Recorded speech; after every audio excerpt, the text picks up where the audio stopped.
नमस्ते, मेरा नाम मेघना है। मैं एक बीजेपी समर्थक हूँ।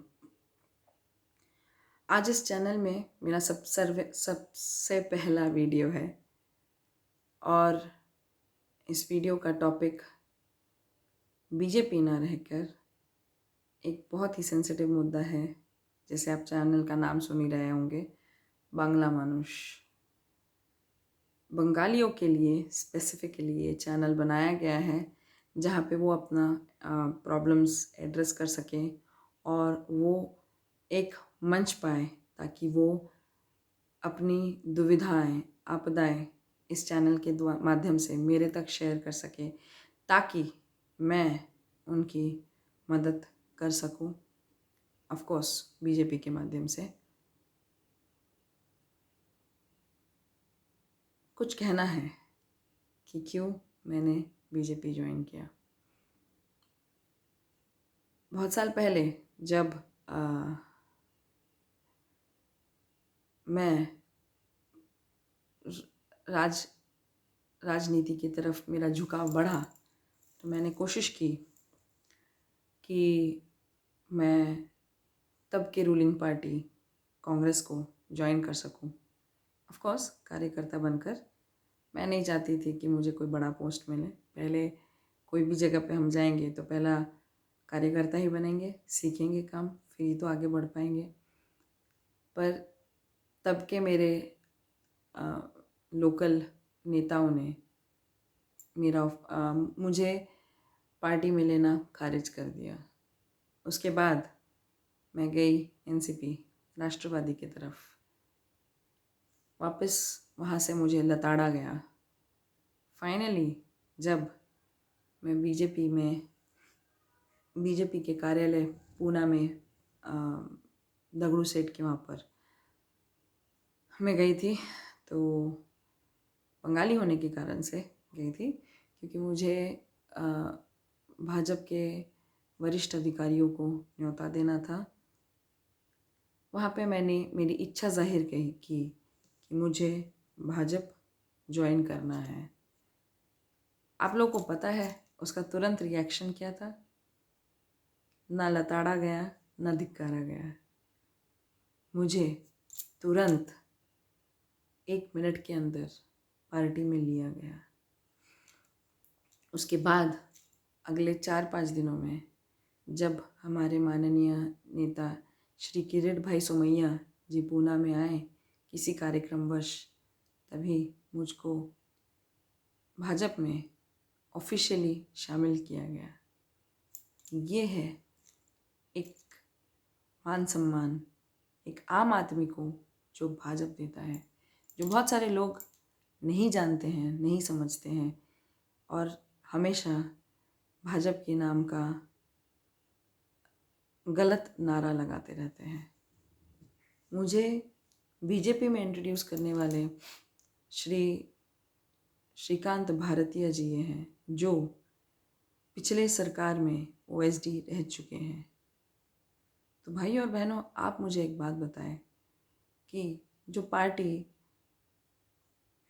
आम आदमी को इस सम्मान के साथ लेता हो तो उस पार्टी को हम इतना नाम क्यों रखते हैं? इतना नाम क्यों रखते हैं? इतनी गालियाँ क्यों बकते हैं? क्यों? क्योंकि वो हिंदू प्रधान है? क्यों? क्योंकि वो मुसलमानों की तरफ देख नहीं रहा है? मैं अपने हर एक वीडियो, चाहे वो फेसबुक रहे, इंस्टाग्राम रहे, कहीं पर भी रहे या यूट्यूब पे रहे, मैं एक सवाल पूछती हूँ, अगर मुसलमानों का हक हक है तो हिंदुओं का हक क्या है? आज तक जब मोदी जी 6 सालों में भारतवर्ष के प्रधानमंत्री रह चुके हैं, आज तक कभी भी एक भी मुसलमान के साथ दुर्व्यवहार हुआ हो? उन्होंने हमेशा गलत लोगों को शिक्षा देने की कोशिश की है, चाहे वो कश्मीर के का ही मुद्दा क्यों ना रहे या फिर विजय माल्या का ही मुद्दा क्यों ना रहे। पर आप लोग हो, समझोगे नहीं बात को। कभी आप लोगों ने कांग्रेस के इतिहास को उठाकर देखा है कि इन 70 सालों में हमारे भारतवर्ष में क्या हुआ है, या इन 70 सालों में कांग्रेस ने हमारे देश को क्या दिया है। मोदी जी आज तक कोई भी भ्रष्टाचार के केस में लिप्त नहीं है, कोई भी ऐसे काम नहीं किए हैं जिससे वतन का नाम खराब हो। उन्होंने वतन का नाम रोशन किया है हर वो जगह पर जहाँ पे मुमकिन हो, चाहे वो विदेश में रहे, चाहे वो देश में रहे। विदेश में आप लोग सब लोग को तो पता ही होगा, मनमोहन सिंह को जब यूनाइटेड नेशंस के वो मंच पर स्पीच देने के लिए बुलाया गया था, तब कैसी मान सम्मान मिली। वीडियोस तो बहुत सारे मिल जाएंगे आपको, देख लीजिए। और जब मोदी जी गए थे तब कैसा मान सम्मान था। मोदी जी एकमेव ऐसे प्रधानमंत्री हैं जो अपनी पूरी भाषण हिंदी में देते हैं, और उन्हीं से प्रभावित होकर मैं भले ही कॉन्वेंट एजुकेटेड हूँ, इंग्लिश मेरी फराटेदार है, पर मैं मानिए आप लोग, सिर्फ उन्हीं को देख के मैंने हिंदी की किताबों का पठन और वाचन किया है। समझिए इस बात को कि मेरी हिंदी इस लेवल तक या इस कगार पर है जहाँ पर मैं शब्दों का चयन, उच्चारण, प्रयोग बखूबी और बहुत अच्छे से कर रही हूँ। तो आप लोग क्या हमारे प्रधानमंत्री जी के बारे में थोड़ा कम अपशब्द बोल सकते हैं? वो एक इंसान खड़ा है कितने सारों के अगेंस्ट, फिर भी वो लड़े जा रहा है, फिर भी वो काम करे जा रहा है। मंगलयान, भारत में 70 वर्ष में कभी भी ऐसा मौका आया जहाँ पे हम लोगों ने अपने ही स्पेस स्टेशन से सैटेलाइट छोड़ी हो? नहीं। भारत में 70 सालों से 370 35A चल रहा था, क्या वो हटा? नहीं हटा।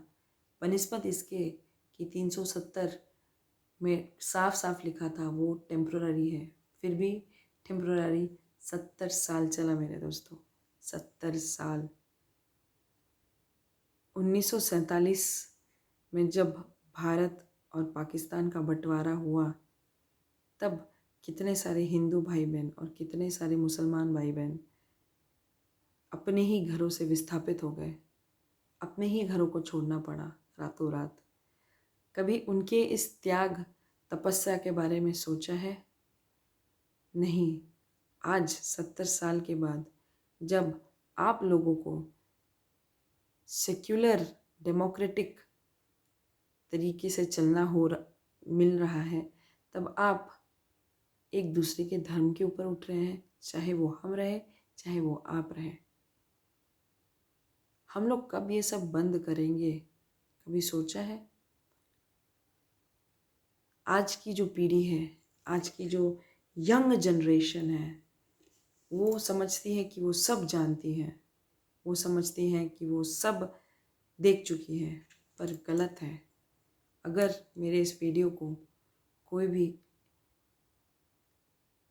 इस ज़माने की पीढ़ी देख रही हो, तो आप लोगों के पास इतनी सहूलियत है, कभी एक बार बैठ के पढ़ लो, समझ लो, जान पाओगे कि हमारा देश कितना महान है।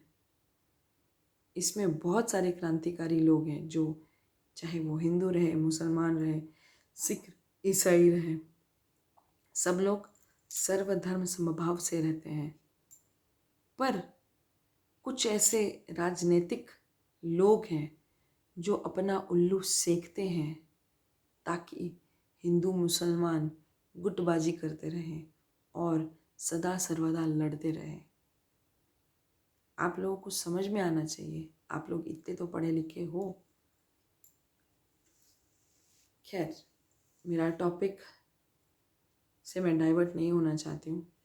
मैं अपने बंगाली भाई बहनों से अनुरोध करूँगी कि अगर आपको मेरा ये चैनल अपने फ़ायदे के लिए यूज़ करना है, जैसे अपने आपदाओं को, विपदाओं को एड्रेस करवाना हो, या मेरे साथ शेयर करना हो तो आप लोग मेरे इस चैनल पे कमेंट सेक्शन में ज़रूर डालिए।